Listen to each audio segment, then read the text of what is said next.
Well, I guess we can get started.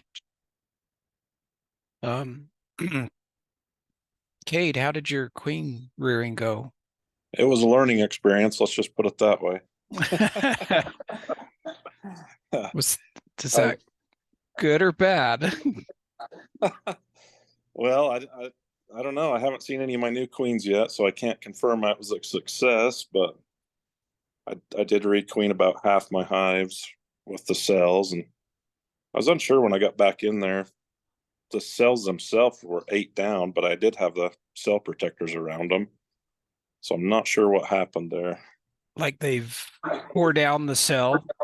But yeah, it would almost look like they destroyed it, but you couldn't tell because it didn't come from the side. So I don't know. Give those queens another. How? When did you do them? When did you put the cells Oh, in? like the 25th, I believe, of June. So yeah, I was going to give them another week or so and see what Yeah, happened. I'd give them another week. And then I've got some smaller nukes. If that doesn't work, I'll just throw them nukes with them and continue. But I like the cloak board. That worked great. I've Did still it? got the original queen in that hive. Yeah, it worked good. I wished I'd had a more booming hive when I did it. I didn't have the best hive to do it with, and I think when I did my cells, I thought my grafting was pretty dang good, but I only got about 50% of the cells to take once I got back in there and seen what was capped. But I think it might have been due to not enough nurse bees and bees in general in there. You want a ton of nurse bees in there, and by the time they've capped the cell, that there's still royal jelly up in the cup. Yeah, and I don't know that I was seeing that, so that's probably what it was. Nurse bees are your key there. Yeah. Yeah, and like I said, I wished I'd had a bigger hive to do it with. I'd ripped everything down and split everything out so much that I didn't have a big hive when it was time, but I had to Oh, try it. yeah, you have to try. Yeah. And they make him out just fine. Yeah. The other thing I seen, they built comb all over some of my cells. Is that Oh, normal? yeah. Yeah. Yeah, that's fairly normal. Yeah, I kind of had to carve some of that comb away. And I did too with mine. Um, so I grafted on, well, I did 2 rounds of grafts. I have to look at my calendar here. I grafted on the 12th and then again on the 19th. And the 12th, I did 30 and I got 28 to take. And then on the 19th, I did another 30 and I only got 26 that time. Are you just dry grafting? Yes. Yeah, that's what I did. So this my cells from the 12th went in on the 22nd. And then I just checked a few of my hives here at the house. Um, I think I checked 16 and I had 10 for sure and 2 maybes. I saw a virgin queen in one, and the other one I didn't see a queen, but I didn't see a virgin, but they acted like they were okay and they still had tons of bees. So I think I might get 2 more out of that. So I might have 12 out of those 16. The other 4 were nothing. There's hardly any bees left in the hive. Um, they must not have got a queen come back and the bees just drifted to a different hive, which is typical.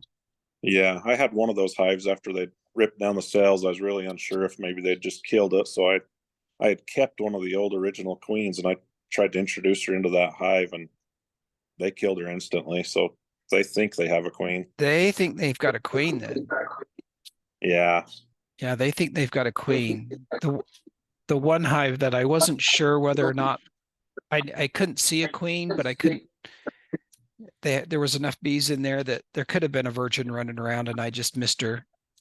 So I dropped a frame with young larvae in that hive just to see if they start building queen cells out of it, then they don't have a queen. If they ignore it, then they do have a queen. Yeah, that's exactly my thoughts. I was going to do that soon, actually. So that's what I'll most likely do with all of my, well, if I'm unsure whether the hive has a queen or not, then I like to drop another frame in there with some young larvae in it and then notch it. Do you know what I mean by notching? I, I've Yeah, talked yeah, I've talked about that before, but then I'll notch it, and if they start building queen cells, then I know they don't have a queen. If they just ignore it and just move on, then somewhere in there they think they've got a queen. And sometimes you just leave her for another week and she shows up and right. Yeah, I don't know though. How are your bees doing? These ones just aren't doing a lot. They're just, that doesn't seem like there's a good flow out there. um there's not a good flow. Um we had a little bit there the first part of June, at least I did, and was able to get a little bit of honey and I got enough that I pulled a few boxes of honey, but just so I could have some to sell. But my bees aren't making tons of honey this year either. And it kind of depends on where you're at. I think if you've got it's really nice if you've got a farmer that doesn't cut his alfalfa for for a few extra days, Yeah, then you can make some honey, and you can make quite a bit in just a few days if they don't cut that alfalfa. But as soon as they cut it, there's nothing there for the bees. yeah. That's what I've noticed. They just, even the bigger hives, they're not producing a lot of honey. They are producing some, and they're just really not exploding like they usually do. That's kind of what I've been seeing all since May. April was really pretty good, I thought, but May just everything shut right down. There wasn't a thing. Nothing happened. In fact, some of my hives went backwards, Yeah,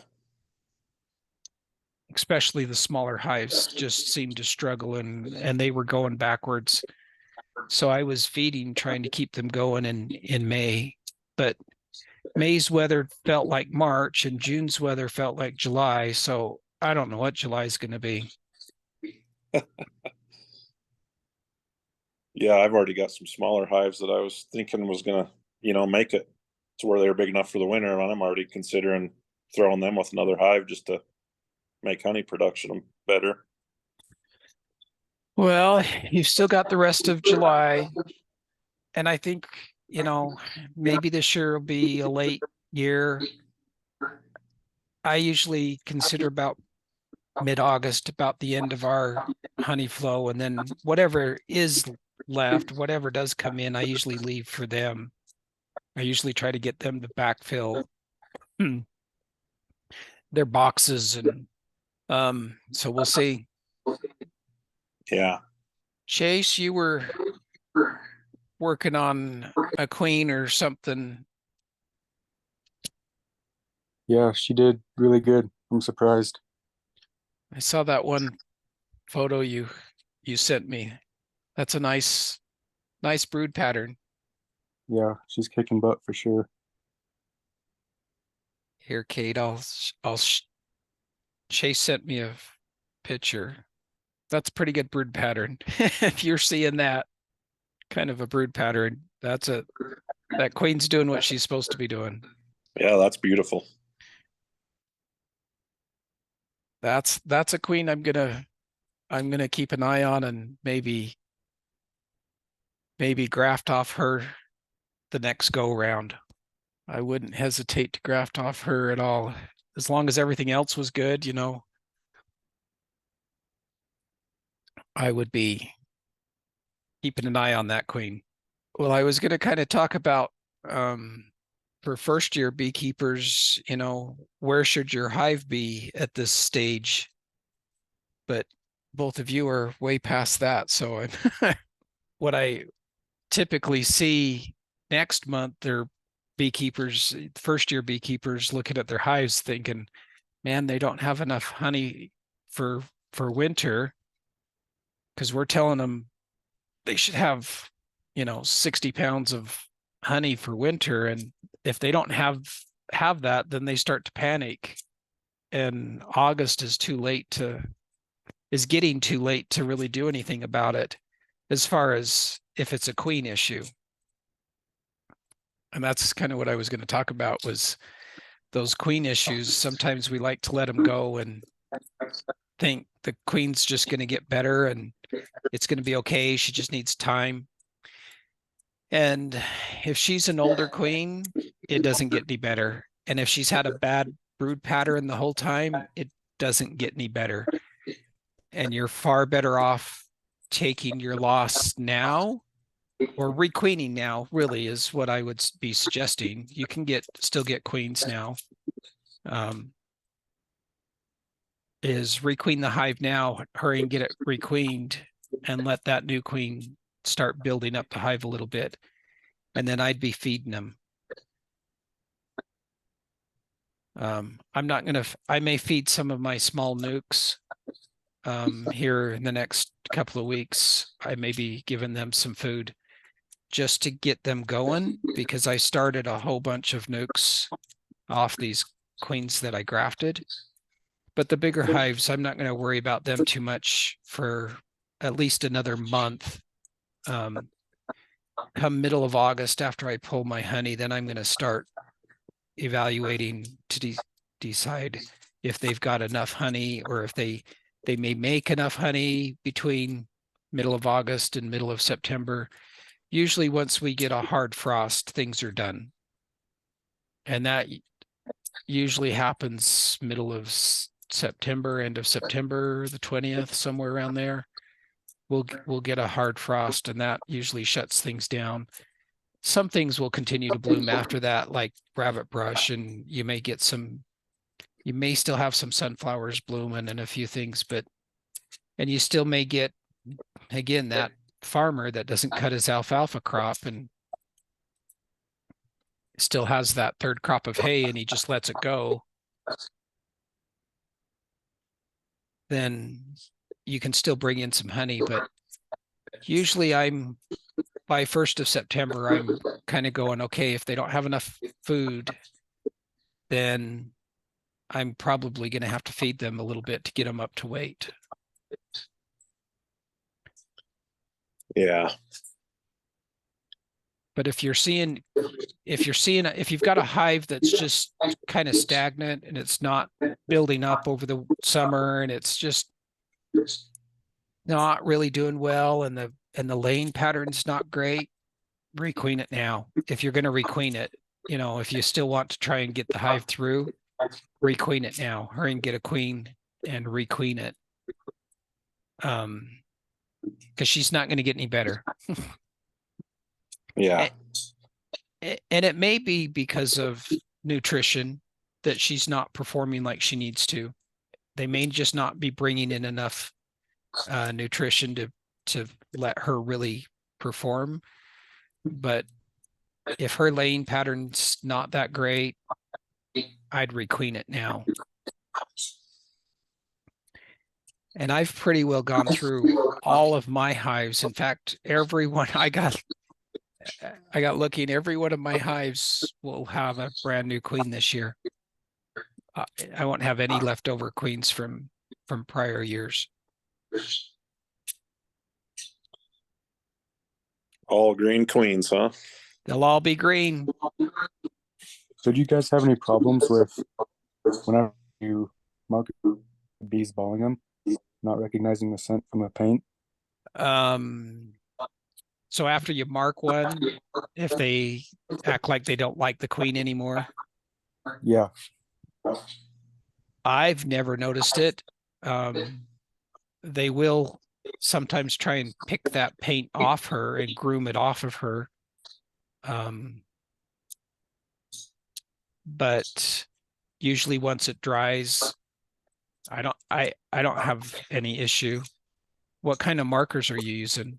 Are you using the Posca marker or the competitive I'm not. advantage marker, paint marker? I'm not sure. I got it off Man Lake. And the Oh, first queen it's I ever marked, she was bald like right away, and they tried to get rid of her. Wow. yeah, I've not seen them do that. From Man Lake, those are going to be the Posca markers. They're fine. That's what I've been using. I actually go right to Joann's and buy my markers there. Do you? Sharpie markers, paint markers. Yep.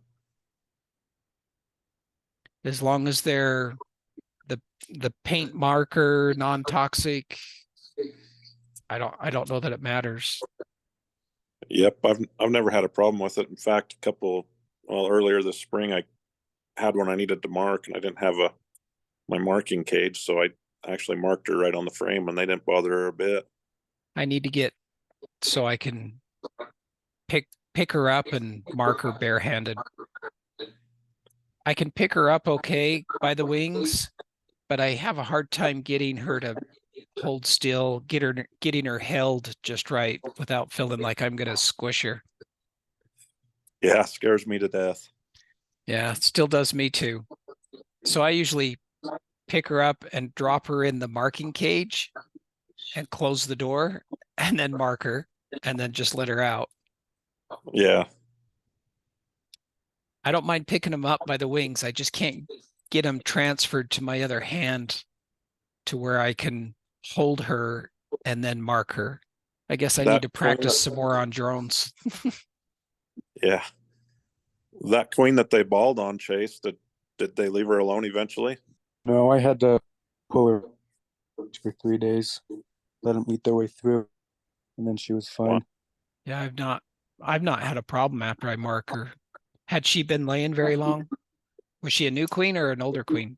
It was my first year getting beekeeping. I probably had him like a week. I decided to mark him. Yeah, so that queen was a new queen. Was it a package? Yeah, it was a package. Yeah, that queen was a new queen. So she may not have been fully accepted as their queen yet. And then you throw on something that smells a little bit funny or a little off. They may not have liked that. It's funny what they could key it on.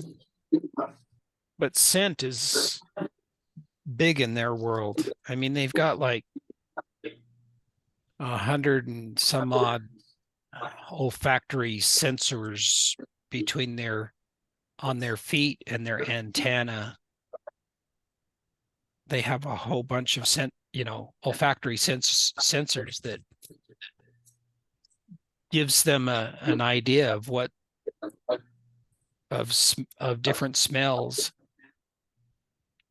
And I know with queens they've identified a whole bunch of different substances that the queen emits, pheromones, and then of those they've been able to actually chemically identify like 5 or 6 is all, and the other I don't know how many, 10 or something, they haven't even been able to identify what the chemical makeup is. But part of those pheromones that she's emitting is some of it's suppressing ovary production in the worker bees. Who knows what else is getting spread around the hive that's letting the rest of the hive know that they have a queen, things are good. So Cade, you're not seeing a ton of honey coming in.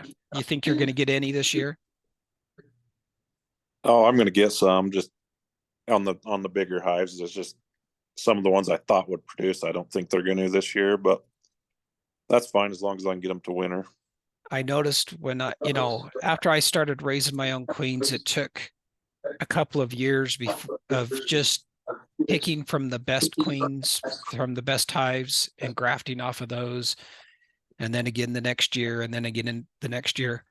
It took a couple of years, probably 3 or 4 years of me doing that before I really started to see what I felt was an improvement in all of my hives, where I thought, oh, these look better than they used to. And every once in a while I'd get one that was just had an attitude. and Yeah. and I would just have to go through, and I'd just hurry and requeen that one and get rid of that genetic combination, whatever it was. I actually brought in some queens from Corey Stevens. He raises a Varroa sensitive hygiene bee that he's tested for, not just all these seem to do well with Varroa, but he actually tests for them and has been breeding for that Varroa sensitive trait. And he's gotten to the point where he's got some good queens. And so I thought, oh, I'm going to try these and see if I can introduce a little bit of that Varroa sensitive trait into my stock. And so I got some of his queens, but he ships virgin queens. So you've got to introduce a virgin into your hive and then she's got to go out and mate locally. And I ended up with 3 hives that had his queens that were locally mated last year. And then this year, this spring, as they started building up, they were starting to look really good. I mean, nice brood patterns on them. Bees were building up and just things were looking pretty good. And then I was out in my garden, which is right. My hives are just on the end of my garden. And I was just out working and I got buzzed to the point where I got chased out of my yard. And I was, a good 50, 75 feet away from my hives. It's not like I was close to them. I wasn't running like a tiller or a motor or anything. I was just out doing my thing, and I got chased out of my yard. And I thought, okay, that's really kind of odd. And a couple of days later, out doing the same thing, just pulling weeds or whatever, getting ready, and got chased out, actually got stung in the ear. And I'm like, okay, time to go figure out which one of these hives. And I had like a dozen hives here in my backyard. And I'm like, okay, time to go figure out which one of these is being grumpy. And I pulled open one hive, and just those bees just came boiling out at me. And I'm like, okay, you guys are not very happy. And it was one of those queens from Corey Stevens that had locally mated. Whatever combination that came up with, it was not pleasant. And I thought, okay, well, we'll requeen that one. But I didn't want to leave the hive here in my yard. I've got neighbors. And so I took it out to one of my out yards that some of them don't have hardly anybody around them. At least for, 1,000 yards or something, there's nobody nearby that's going to bother them. So I took one out, and a couple of days later I was out in my yard and I got buzzed again, and I'm like, oh my goodness. So I did the same thing, started going through hives and decided, okay, it's another one of these Corey Stevens queens that's just not happy. And I moved it out of the yard to a different yard, and I got into the third one and decided, man, these bees are just up in my face. I checked all the other hives in my yard, no problem. Had a few bees flying, but just really calm. I get into that one, man, these bees are just, I've got bees up in my face. And so I ended up requeening all 3 of them. And I'm just like, okay, if you're going to be that way, that's not the kind of queen want. So I ended up requeening all 3 of those hives just to get rid of that grumpy attitude that, for whatever reason, whatever combination between his bees and mine, and the drones in the area, I should say, they were not very happy.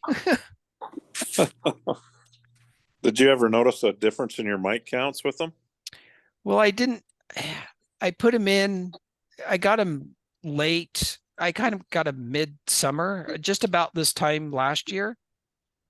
And so Okay. they just barely got mated and got going, and they were starting to build up for winter, and then they overwintered well. They did just fine.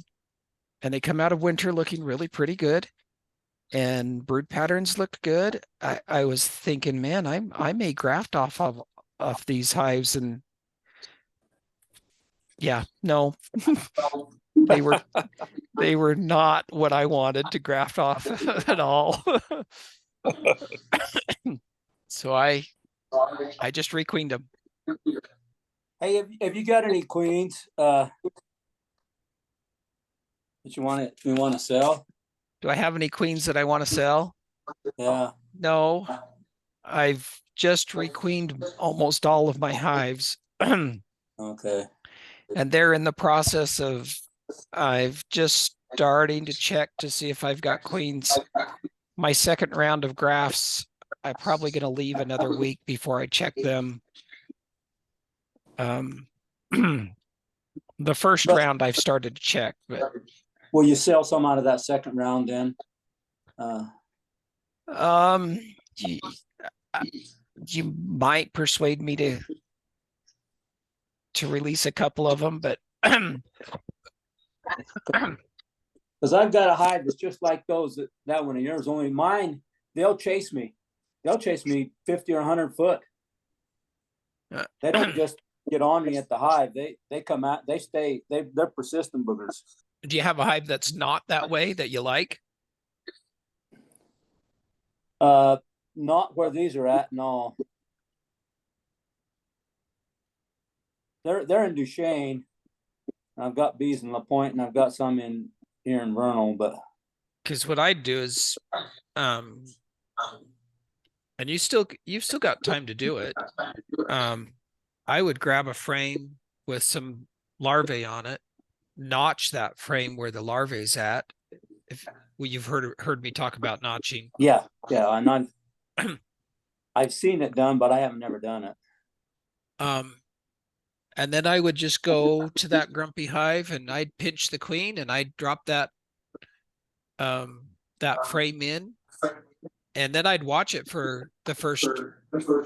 I'd come back in 5 days and see where they're building queen cells, and if they build queen cells on that notch, then I would tear all the other queen cells down. Yeah. Okay. And now you're going to get a queen raised, you're going to get the genetics from your good hive. Well, the problem is I tried to find the queen in that hive about 3 weeks ago or so, and I couldn't find her. She was there because I saw eggs and stuff, but I could not find her. And so, and I had a queen to replace her with that I had got from Oliveras. And finally, I gave up. I have one of these boxes that's got the queen excluder on the bottom, and I shook bees through that, and I couldn't find her. I don't know where she was. Really? Yeah, but there was eggs there, so she, and they weren't drone layers. I mean, so I don't know what was going on. But finally, I just gave up. Pulled a couple of frames of brood out of that hive and stuck that queen in another box and went home because I'd had enough of them. I got stung about 2 or 3 times. My fencing hood on my jacket doesn't cover my ears very well. I got stung on both ears. Oh. On my fingers because I had on nitrile gloves. So finally, then I got out the leather gloves. Finally, put the hive back together and said, "Well," so I just determined now I'm going to go find her. She's going to be there. I'm going to go through that hive till I find her. If it takes me all day to do it. Yeah, I'd be requeening that one. Oh, they're nasty, boy. This is a queen. I think same thing happened. I think they superseded this queen last summer, and the drones in that area, they're whatever they mated with, they make that, you know, they're good honey producers, but boy, their personality is nothing to Nothing to brag write about. home Huh? about. Well, I wish I would have known 2 weeks ago. I would have pulled one of the queens that I just replaced, because I just pinched off a bunch of my queens. Did you? Oh, Yeah. shoot. Yeah. I wish I would have known 2 weeks ago. Like, we could have pulled a queen, and I could have pulled several queens and dropped them in cages. And Well, when you do this second round, if you decide you want to sell some, let me know and I'll get one from you. If not, I'll just do what you did. I'll just but probably ought to notch anyway, whether I get one from you or not. I'd do that right now. If it's a good, if they've got lots of bees in it, then let them raise their own queen. Let them raise the queen. Yeah. Well, there's a lot of bees in that hive. I mean, it's got what, 1, 2, 3 deeps on it right now. Well, if those deeps are full of bees, they've got plenty of bees too. They're full of bees, and their nectar. I'm afraid that I'm gonna have to put a 4th box on them, or they're gonna plug things out. What are you seeing for nectar coming in? Because we were just talking about it. We're not seeing tons of nectar coming in. Well, over there by my daughter, they've got a field right there that's grass and clover, and they graze it down, and then they've let it come back here just the last probably 3 weeks or so, and it's got that white clover that's about, I don't know what it's 6 inches tall. Those bees don't have to fly 50 yards to get to that field. So yours have got something to feed off of. Yeah. I've got a yard that, and I'm struggling with to get some. It's been a good yard for honey production, but this year, man, I think I'll probably get 3, maybe 4 boxes off of 8 hives. Huh. That's not. Yeah, it's not too good. Not great. So what happened? Did farmers change what they grow, or I don't know. I can't tell. And my bees have just struggled in that yard. I've been fighting. I've had 2 hives that I've been fighting chalk brood in, and think I finally got it cleaned up. And I had one that I think had European foul brood in it, and I think I've got it cleared up, and I've requeened all of them now, trying to, usually especially with chalk brood and European foul brood, requeening and giving them that brood break is usually enough to get them kind of snapped out of that. I don't know what it does, but the diseases kind of go away once you get rid of the brood for a little while. And it seems like chalk brood, doesn't warm weather seem to dampen it a little? Yeah. Well, chalk brood is a fungus. Yeah. So damp conditions. So we usually see it in the spring. And then once it warms, it's damp and cool and perfect conditions for the fungus to grow. And usually by the time it warms up, it goes away. And I've been really kind of trying to be really careful with my equipment as far as chalk brood and European foul brood is concerned. If I find a hive that's got either one of them, I've been trying to cull those frames out and recycle the frames, scrape the wax, clean it back down and re-wax it, let them rebuild. And I thought I'd done really pretty good. I hadn't seen it for either one for like 2 years in a row. I just didn't see it. And this year it was, it just seemed to kind of come back and in just that one yard. Yeah, my other yards look great. It's always there, I think. It's just if conditions are right, then it manifests itself. So I've got to drop off, but we'll talk to you guys later. Right, Frank? Okay, we'll see you, Glade. Hey, thanks. Good to talk to you. Well, Cade and Chase, I guess we can talk about whatever you want. So do you guys have any experience with that Saskatraz line? Saskatraz. I've got one right now, and I'm not impressed with it right now. I thought I was going to love it, and it's not doing much. It's one of my worst hives right now, but I don't know what's going on with it. I have tried twice now with Saskatraz Queens. No, 3 times now. I've brought Saskatraz Queens in, and they just haven't seemed to perform very well. I seem to do much better with either an Italian or a Carniolan. I don't know what it is. I don't know why there's such a difference. They just haven't had great brood patterns. I've got them to overwinter, but they haven't really taken off and build up in the spring. I don't know. What have you got? Do you have a Saskatraz, and is she doing well? No, I've been thinking about getting some next year because I've heard they're supposed to be better with varroa mites and I don't treat at all. And I have pretty good luck getting them through winter. There's not a species out there that handles varroa mites to the point where you don't have to treat. Yeah.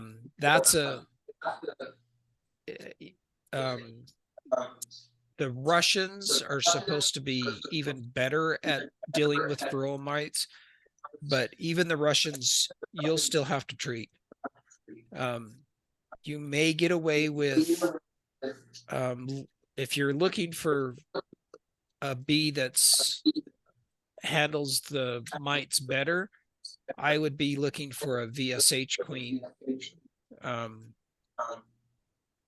And I know, like Corey Stevens, and don't take my experience with his queens as the way it would be, because I've seen Corey on videos in that he works his hives without gloves. He wears a veil, but he doesn't wear gloves, and his bees seem absolutely normal, just friendly, nothing, no problem. But whatever it was with my local drones and that combination, and I might try it again and still pull in some more of his queens and try it again, but don't take my experience. But there's also the New World Carniolan Sukobi's line that's also been tested for varroa sensitive hygiene. That's what I would be looking for if you're looking for if you're buying queens with the idea of reducing the number of varroa treatments you're doing in a year. But the more I kind of listen to these guys, both Corey Stevens and Randy Oliver and some of these other guys that are raising queens, I'm getting to the point where I'm thinking locally we should be testing our own queens for varroa sensitive hygiene for that trait, and then grafting and raising queens locally instead of trying to bring them in all the time. And I'm not knocking bringing in queens, because sometimes that's just what you have to do. And I've I've done it, and I've had some great success bringing in some new queens and some new genetics. But it's not the end answer. I think the end answer is specifically and methodically testing for Varroa sensitive hygiene and raising queens that are exhibiting those traits, as well as the rest of the traits that we want to keep, gentleness and good honey production and whatever other trait you're kind of looking for. For me, I'm looking for nice, gentle bees, good honey producers, and if they can keep the Varroa mites down or at least suppress their reproduction a little bit, all the better. And that's kind of the direction I'm trying to head if I could get the time. I don't have the time right now, but if I'd quit my day job, I could probably do this. But yeah, I've had those Saskatraz bees, and they've never had a better mite count than the Carnolians or the Italians. In my mind, I just haven't seen it. Yeah, in all my hives, I have one of those drone frames I can remove for the Varroa mites. right. I just keep one of those in every hive, and I've had really good luck overwintering them. That's all I've ever treated with. I think I've only lost one hive out of like 10 or 12 I've overwintered. And that's great. If you can do that without treating, by all means, do it. Yeah, I don't know if it's just because I'm in dry fork and I'm away from everybody, but I've had really good luck. I don't know why. If you're up dry fork, you may be secluded enough that you're not getting pressure from other beekeepers. I think there's like 3 or 4 within a mile radius, and that's about it. And if they're all keeping their mite numbers down, then you just may not be seeing the Varroa pressure, which is great. But I'd still be doing mite washes just to, all it takes is one of those beekeepers not to be on top of things, and then all of a sudden you're picking up mites too. Yeah, I was gonna say about maybe getting a second apiary down in Vernal and see if my luck's any different. Yeah, I bet it will be if you've got other beekeepers around. I know where my hives are at. Like even the hives here at my house, I've got yaks bees within quarter of a mile. And then I didn't think I had anybody else but them nearby. And then lo and behold, run into somebody. He come looking for a nook, and we got talking. Yeah, he lives like 3 blocks away from me. I'm like, oh, here I thought I was a loner right here, and come to find out I've got somebody just a few blocks away. Yeah, I think I have some of yaks like a mile away down the canyon, keeping a whole bunch of hives. If there's like 4 to 5 pallets, 4 to 6 pallets, maybe even 8 pallets in a location, those are yaks. Yeah, that's yaks. Kind of by McConkey. Yeah, probably. Talking with Robert, I think he said they've pretty well got every 2 miles in the Uinta Basin. There's probably a hive of theirs. Yeah, that's a lot. Yeah. Well, what do you think they treat with, Glade, for mites? Amatraz. Apivar. Do they? Yep. And it's effective until it's not. Yeah. They're starting to see some resistance in the mites to Amatraz. So they're just seeing pockets where the mites are becoming resistant. And it seems the resistance doesn't seem to be real, what would you call it? Doesn't seem to stick real hard with the mites. In other words, what they're seeing is if they run into an area where they're seeing mites that are resistant to amatraz and it's not working, it's not being as effective, that if the beekeeper switches to a different product for a year and then the next year comes back to Apivar, then the mites the next year don't carry that resistance down the genetic line very far. And then all of a sudden the resistance is gone and the amatraz works great again. And I think that goes to say quite a bit about rotating your treatments. Don't just stick on one treatment. But like if you can do drone removal and keep your mite numbers down, then great, by all means. Now you can claim to be a treatment-free beekeeper. But the only thing about drone removal is you've got to be on top of it and pretty well, drop the frame in. And once she starts laying on that frame, you need to be pulling that frame out before the drones start to emerge, or all you're doing is raising mites.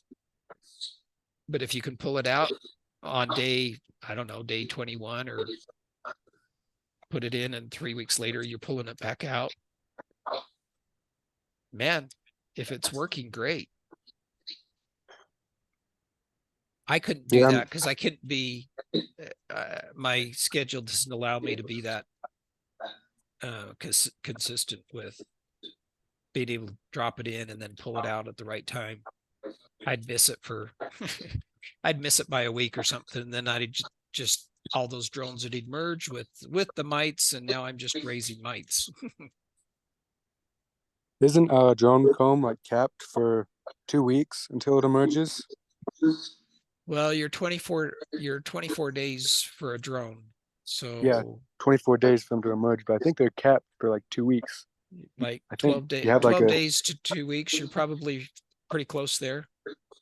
Yeah, I'm pretty careful with them, but I have to pull them out any earlier. I think it's fine to do it like that. I usually pull them out on the 20th or 21st day. If you're good about it, that pull them out on day 20, 21 or whatever, then you're probably fine. I just know with my schedule that wouldn't always work. Well, guys, what else do you want to talk about? I think I've got everything covered. I'm not gonna keep you if you're Yeah, I really can't think of much, Glade. Well, I don't want to take up your time and just ramble. Other than I wish my bees would start producing a lot of honey. Yeah, me too. Well, I'll let you guys go then. Okay. All right. Appreciate your time, Glade. All right. Good to talk to everybody. Yeah, we'll see you later. If you got questions, throw them on the beekeeping Facebook group. Alrighty. Or if you've got pictures of brood that looks like Chase's frame of brood, throw those up there. Those are nice looking. It's a nice looking brood pattern. Yeah. Maybe I'll see if these queens are any good that I've got raised out here, and I'll start throwing a few pictures up. All right. Well, have a good night, everybody. Okay, we'll see you. Okay.